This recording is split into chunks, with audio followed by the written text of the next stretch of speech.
창세기 27장 1절부터 4절입니다. 창세기 27장 1절부터 4절입니다. 제가 읽겠습니다.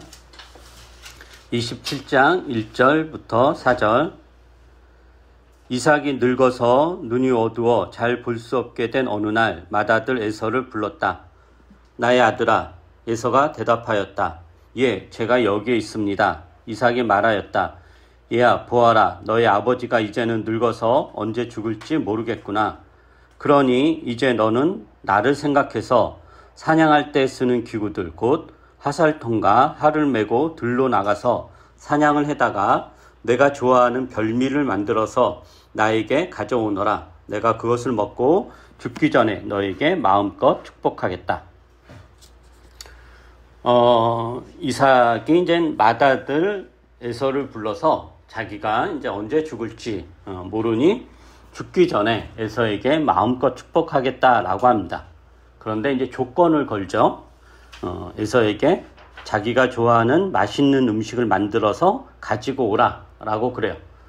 그것도 뭐 집에 있는 또 고기가 있을 거 아니에요? 이삭의 집안이 뭐 가난한 집안은 아니었을 텐데, 근데 이제 집에 있는 고기를 가져다가 이게 아니라 사냥을 하라 그러죠.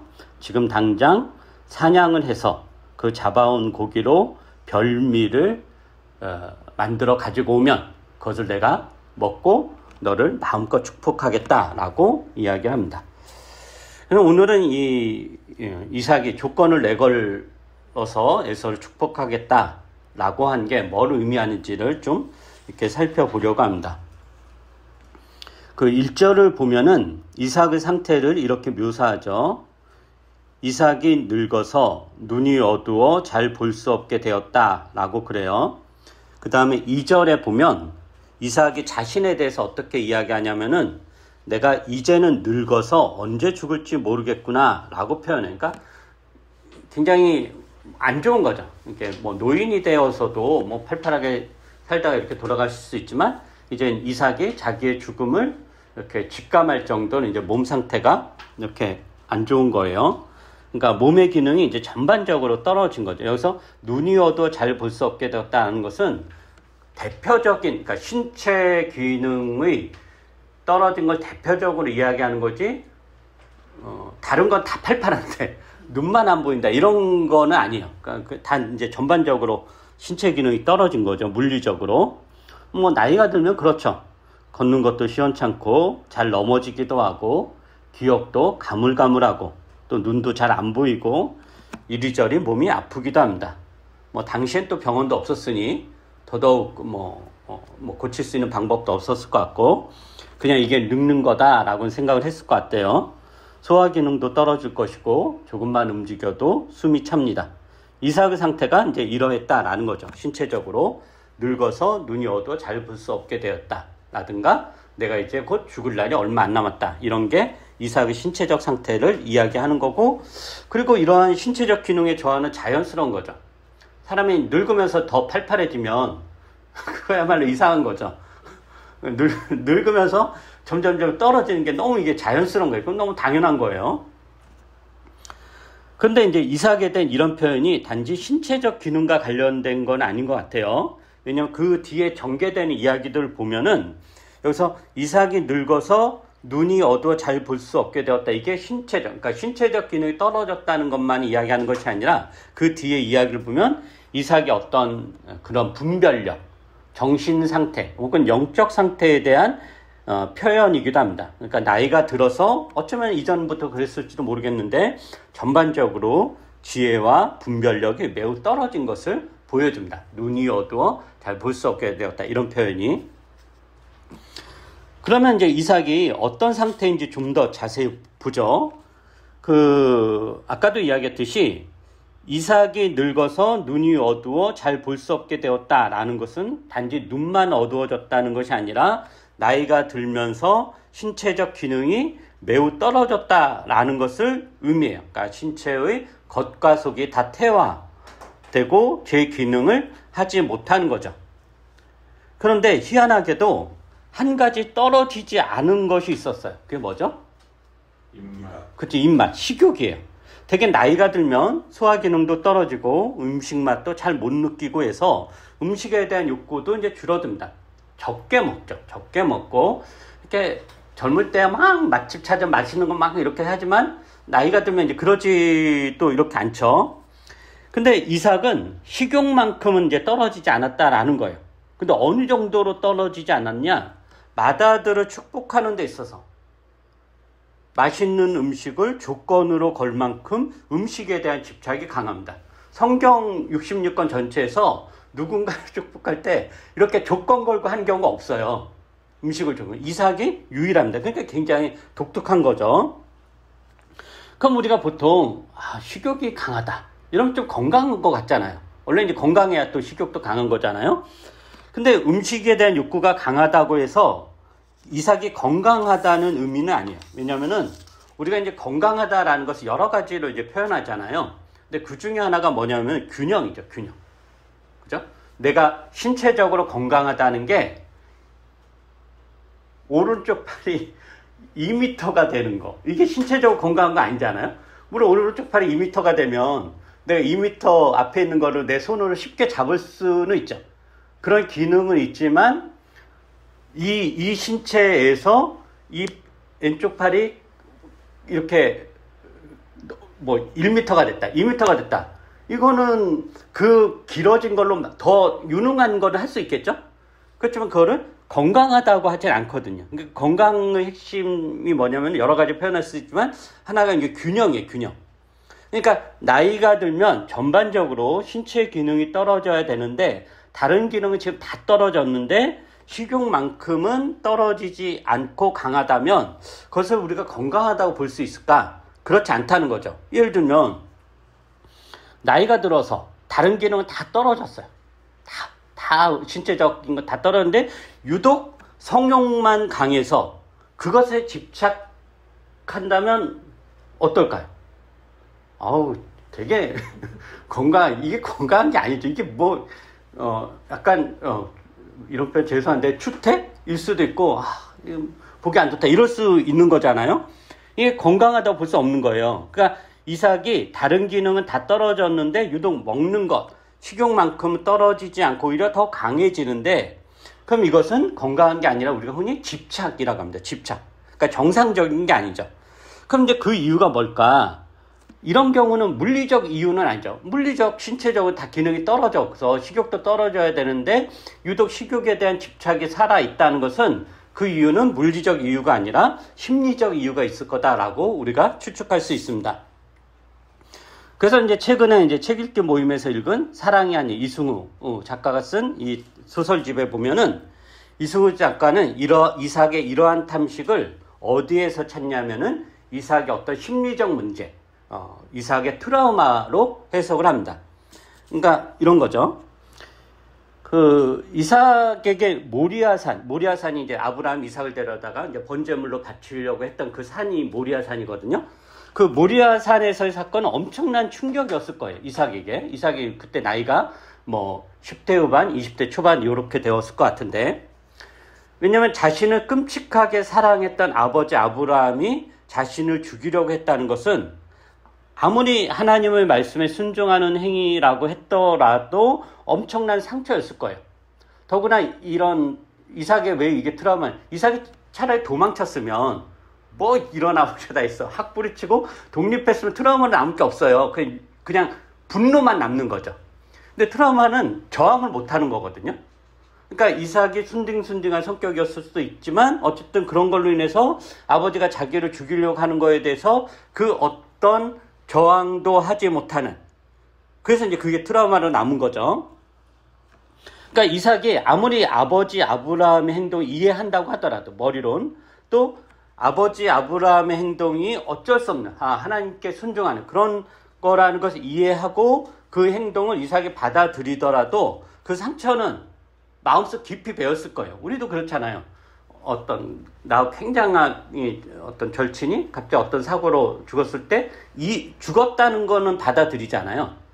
그렇지만 그게 소화가 안 됐죠, 정서적으로. 그럴 때 이제 트라우마는 남는 건데 아마 이제 그 이삭이 그러지 않았을까. 그래서 이제 이승우 작가가 어떤 상상력을 소설에서 펼치냐면은, 이건 성경에 안 나오는 이야기인데, 이삭이 이 경험 후에 강야로 갔고, 거기에서 누굴 만났냐면은 그의 이복형 이스마엘을 만났다라고 이야기합니다. 그러니까 상상력이죠. 소설이니까. 그러니까 여러분도 알다시피 이스마엘 누구냐면은 아브라함과 하갈 사이에 태어난 아들이에요. 그래서 원래는 이스마엘이 아브라함의 가문을 이어받을 사람이었죠. 적통으로 이어받을 사람이었는데, 근데 하나님 말리셨고, 그래서 아브라함과 사라 사이에 이삭이 태어났고, 이삭이 아브라함의 가문을 이제 이어받아야 되잖아요. 그렇기 때문에 경쟁자인 이스마엘이 어머니 하갈과 함께 쫓겨나죠. 그러니까 이삭이 태어나지 않았으면 쫓겨나지 않았을 거예요. 근데 이삭이 태어남으로 인해서 이삭이 이제 유일한 이제 후계자니까 그 경쟁자는 이제 쫓겨날 수밖에 없는 거죠. 그런데 이제 하갈과 이스마엘이 쫓겨날 때 아브라함이 무슨 재산을 떼어주거나 종들을 붙여줘서 먹고 살 수 있게 한 게 아니죠. 종들 여러 명을 붙여주고 뭐 땅을 주고 재산 어느 정도 줘서 너는 저 동쪽 저 끝에 가서 잘 먹고 잘 살아. 이제 우리하고 이제 교류 끝이다. 이러지 않았단 말이에요. 어떻게 쫓아냈냐면은 마실 물을 좀 조금하고 먹을 것 조금 줘가지고 이렇게 하갈과 이스마엘을 쫓아내죠. 그러니까 그거 가지고 이제 강야로 나가는데 강에서 먹을 건 없죠. 집에서 쫓겨났을 때 가지고 온 거 이제 다 떨어졌고, 그러다 이제 굶어 죽게 생긴 거야. 목말라 죽게 생겼고, 그래서 이스마엘이 이제 그러니까 이스마엘이 거의 이제 죽기 일보 직전인 거예요. 완전히. 그때 그것을 하갈이 보고 죽게 되었다라고 이제 울부짖어요. 그 울부짖이 얼마나 서러운 울부짖음이었겠어요. 왜냐면 하갈 입장에서는 자기가 아브라함 꼬신 것도 아니고, 아니 자기는 멀쩡하게 잘 살고 있었는데 괜히 사라가 너 이렇게 해가지고 이제 그래가지고 원하는데 애까지 낳는데 그랬다고 해가지고 구박해가지고 쫓겨났으니까 이게 뭐 말이 안 되는 거잖아요. 그래서 이제 울부짖는데 하나님께서 하갈의 울부짖음을 듣고 곧 죽게 될 이스마엘을 살려줘요. 그래서 이제 이스마엘은 이제 강야의 사람이 되고 아마도 들짐승을 사냥하면서 먹고 살았을 거예요. 그래서 이제 한 민족을 이루죠. 그리고 이삭은 하갈과 이스마엘이 쫓겨날 때 아주 어린 나이였기 때문에 그 상황을 기억하지는 못할 거예요. 왜냐면 젖을 뗄 나이에 그때 이제 벌어진 일이었으니까. 그건 나중에 커서 이런저런 이야기를 들었겠죠. 그러면서 이스마엘과 자신의 처지가 비슷하다고 여겼을지 몰라요. 그러니까 무슨 말이냐면은 이삭이 모리아 산에서 죽음 직전의 상황에 놓였고 하나님의 긴급한 개입으로 살아나게 된 경험을 아주 오래전에 그의 이복형 이스마엘도 강야에서 경험한 거다라는 거죠. 둘 다 아버지 아브라함으로 인해 죽음의 상황에 놓이게 된 거잖아요. 아브라함이 하갈과 이스마엘 쫓아내어서 죽게 만들었고, 또 아브라함이 이삭을 모리아산으로 제물로 데려가서 거의 죽이려고 했고, 그러니까 둘 다 아버지 아브라함에서 이제 일어난 이복형이랑 비슷한 처진 거죠. 그래서 이제 이승우 작가가 어떤 이야기를 하는 거냐면은 자신과 같은 처지에 놓여 있었던 이스마엘을 만나러 이삭이 이제 강야에 갔다라고 그래요.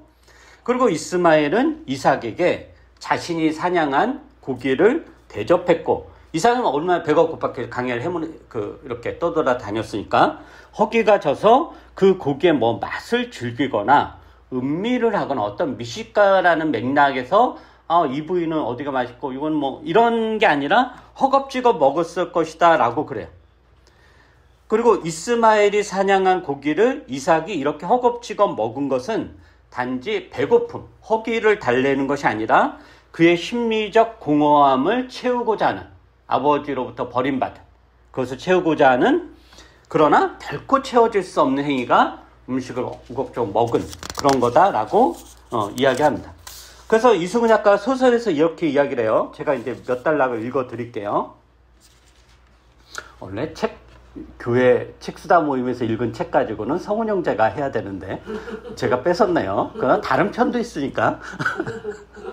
이거 어쩔 수 없어요. 이 창세기 이 부분이 그 책에 149, 150쪽에 있는 부분을 일부를 제가 읽어 드릴게요. 한번 들어보세요. 그랬다.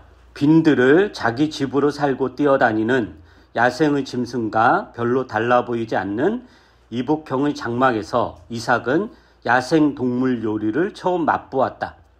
맛을 느끼며 먹었다고 할 수 없다. 그저 허기진 배가 음식을 탐한다고 느꼈다. 걷잡을 길 없는 마음의 혼란과 죽을 것 같은 고뇌 속에서도 음식에 대해 욕망을 느끼는 자신이 민망했지만 그러나 그것은 그가 인간이고 살아있다는 분명하고 확실한 표시였다. 그는 현재를 뛰어넘을 수 없었다. 그러나 허기가 가시고도 남을 만큼 충분히 많은 음식을 뱃속에 집어넣은 다음에도 그는 먹는 걸 멈추지 않았다. 허기는 사라지지 않았다. 그는 당황했지만 먹기를 중단할 수 없었고 그래서 더 당황했다. 그는 자기가 얼마나 많이 먹었는지 잘 인식하지 못했는데 그것은 아무리 먹어도 포만감이 찾아오지 않았기 때문이다. 그 음식들은 다 어디로 들어간 것일까? 그를 사로잡은 것은 찌르는 것 같은 허기였고 맛을 가진 음식이 아니라 먹는 행위 자체에 대한 탐욕이었다. 그 다음에 또 153페이지 한 달락 읽어드릴게요. 이삭은 미식가가 아니다. 그가 아들이 해준 야생 동물 요리를 좋아한 것은 그 음식의 맛과는 아무 관계가 없다. 큰아들의 요리를 향한 아버지의 유난스러운 애정에 대해 우리가 할 수 있는 가장 그럴듯한 해석은 그 음식이 오래전 그가 번민과 고통 속에 찾아간 빈들에서 이복형이 해준 것과 같은 종류의 음식이었기 때문이라는 것이다. 적어도 그 음식을 연상시키기 때문이라는 것이다. 그 음식이 그때의 그의 혼란과 고뇌를 그 혼란과 고뇌 속에서 내지르던 허기진 질문들의 허기를 떠올리기 때문이라는 것이다. 그러니까 아들이 해준 야생동물 요리를 먹으면서 그가 먹은 것은 오래전에 그의 형이 해준 음식이었다. 음식을 먹은 것이 아니라 그때의 기억을 먹은 것이다. 그 다음에 한 달락도 읽죠. 158쪽에 있는 건데 이삭은 둘째 아들이 아니라 첫째 아들을 사랑한 것은 첫째 아들이 그의 형을 떠올리게 했기 때문이다. 에서가 형이어서가 아니라 그의 형인 이스마엘을 떠올리게 했기 때문이다. 그의 형을 떠올릴 때 떠오르는 죄책감을 떨쳐버릴 수 없었기 때문이다. 이렇게 이제 이승우 작가는 이 이삭의 탐식을 심리적 트라우마로 해석을 합니다. 이삭의 트라우마로. 그렇다면은 트라우마를 극복하지 못하거나 혹은 하지 않은 이삭이라는 맥락에서 오늘 이제 본문에 나오는 이삭의 행동을 이제 살펴볼 수 있을 것 같습니다. 즉, 결국 트라우마는 뭐냐면은 과거에 사로잡혀서 현재를 살아가는 거예요. 과거에 사로잡혀서 현재를 살아가는 그런 맥락에서 이삭을 한번 이해해 볼 수 있을 것 같습니다. 우선 이삭이 에서를 불러서 축복하겠다라고 하죠. 내가 너를 마음껏 축복하겠다. 이제 내가 나이가 들어서 언제 죽을지 모르니까 죽기 전에 이제 축복하겠다라고 그래요. 이 축복이란 말 그대로 뭐죠? 복을 빌어주는 행위죠. 자기가 믿는 신에게, 자기가 믿는 절대자에게 하나님, 혹은 천지신명이요. 어떤 자기가 믿는 신의 이름으로 그 신에게 부탁을 하는 거죠. 이 사람에게 복을 내려 주십시오. 이 사람이 건강하게 해 주십시오. 이 사람이 지금 하는 사업이 잘 되게 해 주십시오. 이게 이제 복을 빌어주는 행위가 그 축복이에요. 그러므로 내가 누군가에게 복을 빌어준다고 할 때 그 복을 빌어주는 사람에게 있는 것도 아니고 축복하는 사람의 것도 아니죠. 그죠? 즉 축복은 자기가 가진 것, 자신의 소유물을 주는 것이 아니에요. 그러므로 축복은 자기의 것을 주는 것이 아니기 때문에 조건을 내걸 수가 없어요. 조건이라는 건 뭐예요? 너 이거 하면 내가 주겠다 이거잖아요. 그럴 때 너 이거 하면 내가 주겠다 할 때 내가 주겠다는 그 내용이 내 거여야 되죠. 내 소유. 근데 축복이라는 거는 내 거를 주는 게 아니라 신의 것을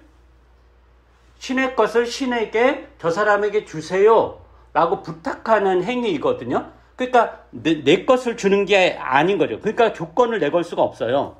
자기 것을 가지고 그것을 주겠다고 하면 조건을 걸어서 주겠다라고 할 수 있는데, 그러나 축복은 축복하는 자가 가진 것을 주는 것이 아니기 때문에 조건을 걸어서 축복하겠다라고 할 수 없어요. 만약에 그러면 이제 사기나 마찬가지인 거죠.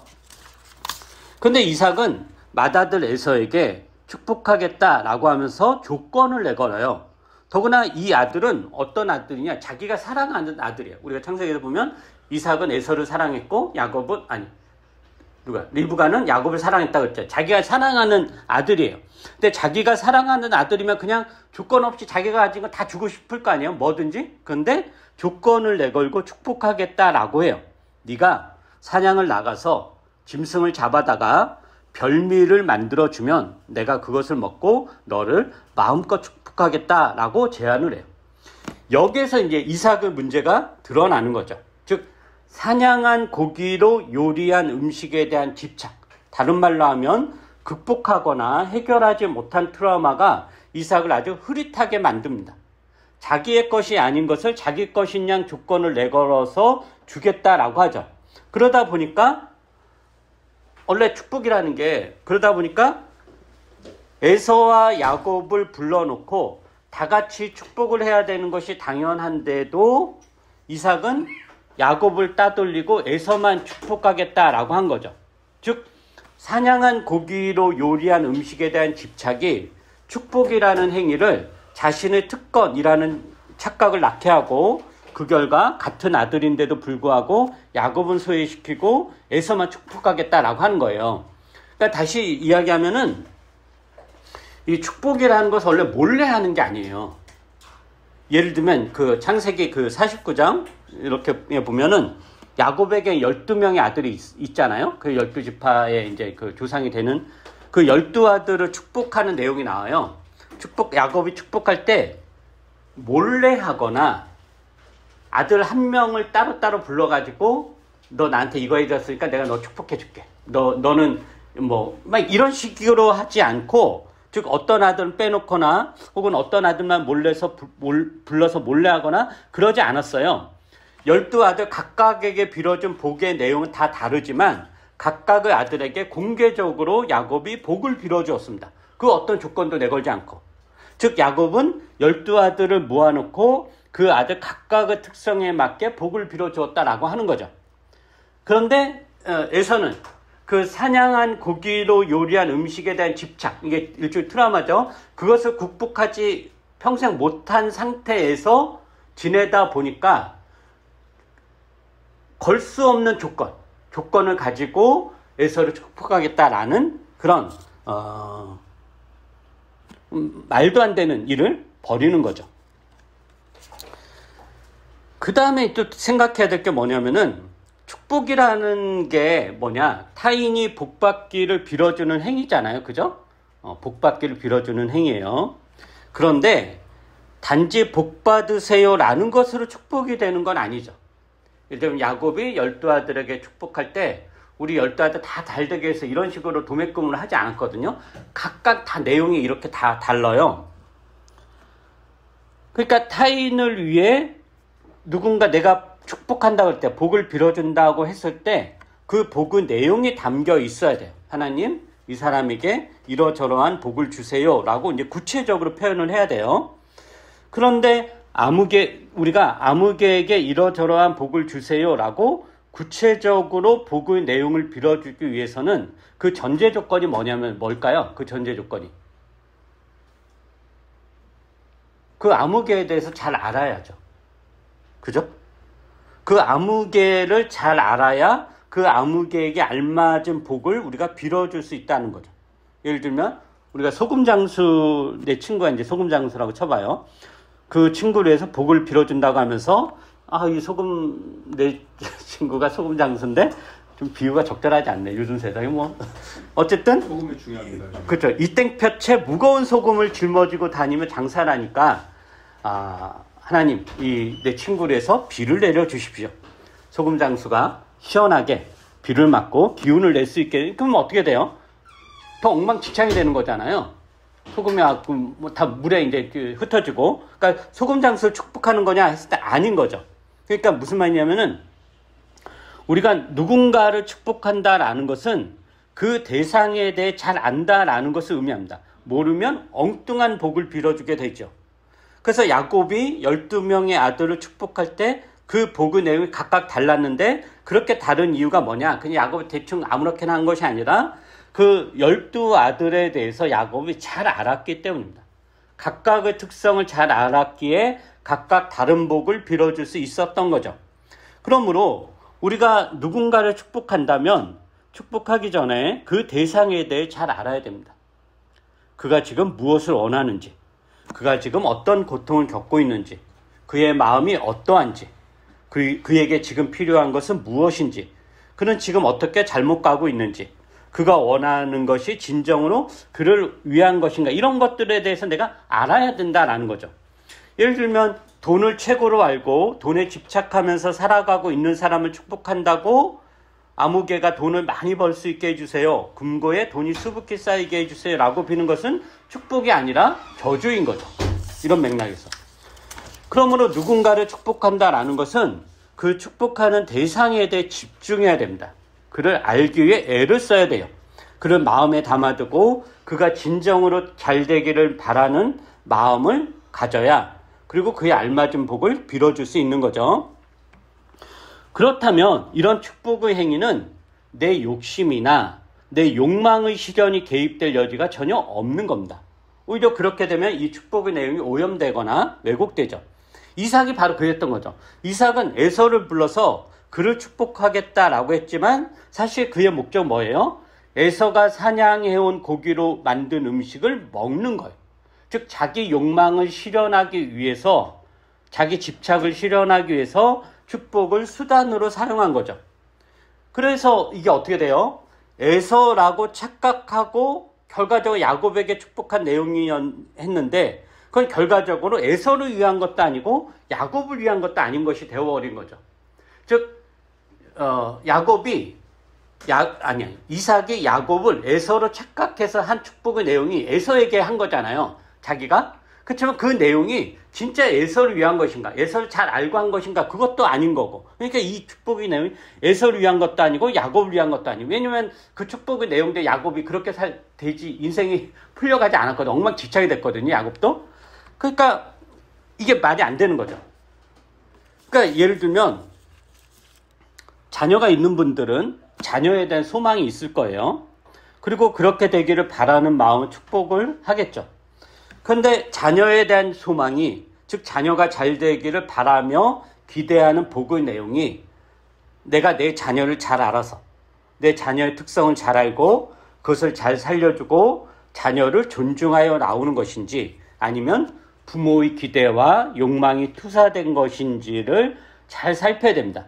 만약에 그렇다면, 만약에 부모의 기대와 욕망이 투사된 내용으로 축복한다면 그거는 자녀를 위해 축복하는 것이 아니라 결국 자기를 위해 축복을 이용하는 거죠.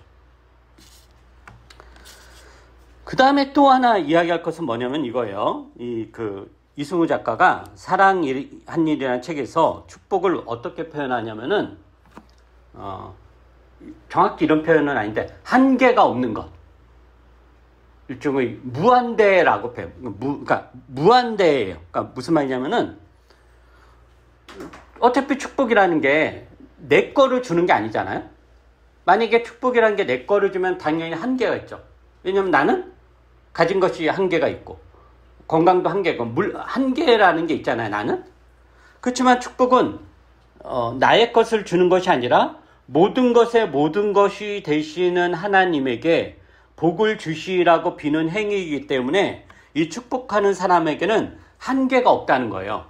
그래서 축복하는 자가 어떤 신분이든지 어떤 직업을 가졌든지 주인이든지 노예이든지 상관없다라는 거죠. 아이이든지 어른이든지 상관없어요. 그러니까 예를 들면 이 축복이라는 맥락에서 진정으로 이렇게 계급 전복도 일어나는 거예요. 그러니까 어른이 어린이를 축복하는 것처럼 어린이도 어른을 축복할 수 있는 거예요. 이런 맥락에서 보면. 신의 것을 주라고 비는 거기 때문에 거지가 부자를 축복할 수도 있어요. 그죠? 신하가 왕을 축복할 수도 있고 종이 주인을 축복할 수도 있죠. 그래서 야곱이 그 변변한 철로 노인이 굉장히 이제 죽기 얼마 직전에 그 노인이 당대 최고 권력을 가진 파라오를 축복하는 거죠. 왜냐면은 축복은 내가 가진 것과는 아무 관련이 없기 때문이다. 그래서 종이 주인을 축복하고 아이가 어른을 축복하고 권력을 갖지 못한 자가 권력을 가진 자를 축복할 수 있는 거죠. 그러니까 한계가 없다라고 하는 거예요. 축복을 할 수 있는 건 막힘이 없다. 그 어떤 자격과 조건도 없다라는 거죠. 그래서 어떻게 보면 하나님께서 아브라함에게 그 창세기 12장에서 어떤 복을 주셨냐면은, 그러니까 어떤 약속을 하셨죠? 너는 복의 근원이 될 것이다. 이런 약속을 하셨잖아요. 너는 복의 근원이 될 것이다. 근데 우리가 이런 것들을 보면, 복의 근원이 되기 위해서는 뭐 굉장히 엄청난 부자가 되거나 엄청난 권력을 소유하거나 이 세상에서 정말 그 누구도 갖지 못하는 엄청난 것을 가질 사람을 하나님 만들어 주는구나, 이렇게 생각할 수 있단 말이죠. 그러면서 이게 언제 이루어지나 보지만 사실은 그게 아닌 거예요. 복의 근원이 될 것이다 약속한 것은 어쩌면 이러한 축복과 관련된 거죠. 우리가 가진 것이 없어도 세상을 축복할 수 있고, 권력이 없고 부자가 아니어도 그 누구라도 축복할 수 있습니다. 그러므로 신자는 마음껏 샘솟듯이 타인을 축복하는 자가 되어야 됩니다. 차별하지 말고 축복하는 자가 되어야 되는 거죠. 그리고 이 축복은 남이 잘 되기를 진심으로 원하는 마음에서만 나올 수 있는 거거든요. 그러니까 타인에 대한 미움이나 분노가 있을 수 없고, 오직 타인에 대한 자비와 사랑만으로 가능한 것이 타인에 대한 축복입니다. 그리고 그 사람을 알아야 가능한 행위인 거죠. 그러니까 상대방에게, 타인에게 온전히 집중해야 가능한 일이 축복인 것입니다. 그러니까 사실은 어려운 거예요. 아까 내가 가진 것이 아니니까 다 쉽다라고 할 수 있지만, 그런 맥락에서 쉽지만 내가 그 축복하고자 하는 대상에 대해서 온전히 집중해야 되고, 나의 욕심을 배제하고 거기에다 온전히 나의 마음을 흠뻑 담아야 되기 때문에 굉장히 어려운 일이다라는 거죠. 그리고 이것이 가능하려면 내 상처가, 내 아픔이, 내 트라우마가 해결이 되어야 됩니다. 이삭의 상처, 이삭의 트라우마가 해결되어야 했듯이 우리도 그러하다라는 거죠. 그래서 우선적으로 하나님 앞에서 자신을 정직하게 들여다보아야 됩니다. 하나님과 하나님의 말씀은 나를 정직하게 비추어주는 거울입니다. 내가 감추고 싶었던, 숨기고 싶었던, 혹은 인정하고 싶지 않았던, 보고 싶지 않았던 나의 문제를 비추어주는 거울이 곧 하나님과 그의 말씀입니다. 하나님 말씀 앞에서 근본적으로 여러분을 성찰하고 여러분의 깊숙이 숨겨진 모습을 들추어내어 고치십시오. 그것으로 우리는 타인을 진심으로 축복할 수 있는 사람이 될 것이고, 이것으로 우리는 복의 근원이 될 것입니다. 기도하겠습니다. 사랑이 많으신 우리 주 하나님, 아브라함에게 약속하셨던 복의 근원이 될 것이다 라는 말씀이 우리 생애에서, 우리 삶에서 어떻게 드러나고 적용되고 실천되어야 되는지에 대해서 우리가 다시 한번 생각을 해보게 됩니다. 이삭은 그의 상처를, 그의 가시와도 같았던 그 상처를 빼내지 못하고 극복하지 못하고 평생 살았고, 어떻게 보면 그래서 조건을 내걸고 그의 아들들을 축복하겠다라고 했는지도 모르겠습니다. 그러나 우리 복은 우리의 것이 아니고 주님의 것이고, 주님의 것이기에 우리가 그 어떤 조건을 내걸고 누구를 축복하겠다라는 것이 얼마나 잘못된 것인지 오늘 말씀을 통해서 다시 한번 확인하게 됩니다. 우리 인생이 진정으로 복의 근원이 될 수 있도록 우리 자신을 돌아보고 쓴뿌리를 뽑아버리고 건강하게 살아갈 수 있도록 은혜를 베풀어 주시옵소서. 감사드리며 예수님 이름으로 기도합니다. 아멘.